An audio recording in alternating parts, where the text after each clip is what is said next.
விவசாயம் என்னமா கீரை முருங்குறோம். கீரை வைக்கிறது 6 ரூபா கட்டு. மருந்து வாங்கினா ஒரு 100 மில்லி மருந்து 700 ரூபாய் விற்குது. இந்த காம்பளை சோறு மூட்டை போடுறா அப்படிங்கிற நேற்று 1450 ரூபா சொல்றேன்.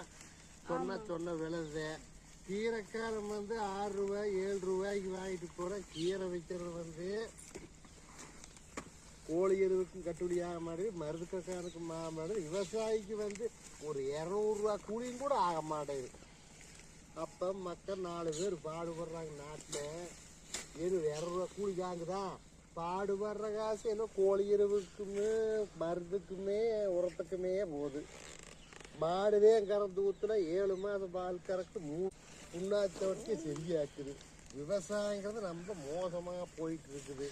அதை வாங்கி விற்கிறவன் பாலுக்கார ஒரு 10 வருஷம் பால் எடுத்தான்னா அவன் 10 வருஷம் கழிச்சு 40 லட்சம் போட்டு பில்டிங் கேட்டுறியா ஜம்முன்னு. கீரை வைக்கிறவன் கீரை கொண்டு போய் விற்கிறவன் அவன் 5 வருஷம் பண்ணாலும் அரமனை கட்டுறியா. இவன் கோழி எருவுக்கு சம்பாதிச்சு கொடுக்க முடிய மாட்டேங்குது, மருந்து கடைக்காரனுக்கு கொடுக்க மாட்டேங்குது, புண்ணாக்கு கடைக்கு அப்படி கடை சொன்ன வேண்டிய நிலைமை. மருந்து கடை கட்டுனா கோழி எருவுக்காரனுக்கு கட்ட முடிய மாட்டேங்குது. எல்லாம் கட்டி உட்கார்ந்தா அப்புறம் காட்டு கோழியரு கொட்ட வெட்டிட்டு வந்தது. குடும்ப செலவு பண்றது என்ன நாட்டுல படுப்புங்கிறாங்க. அதை படிக்க வைக்க முடியுதா? என்ன பண்ண முடியும்? நம்ம காலம் மோசமா போயிட்டு இருக்குது கண்ணு. ஆனா வருங்காலத்துல விவசாயம் கீரைக்கட்டு 22 ரூபாய்க்கு விற்கிறான். அவன் கொண்டு போய் நம்ம கிட்ட 6 ரூபாய்க்கு வாங்குறேன். அதை 22 ரூபாய்க்கு விற்கிற கீரைக்கட்டு 12 ரூபாய்க்கு வாங்கி அவன் கொண்டு போய் அளவா இல்லாம வச்சு வித்தா வாண்டாங்குதா. 6 ரூபாய்க்கு வாங்கிட்டு 3 மடங்கு விற்கிறான்.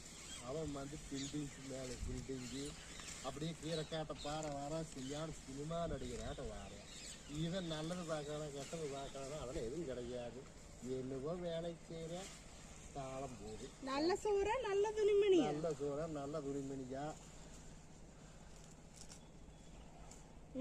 ஓகே.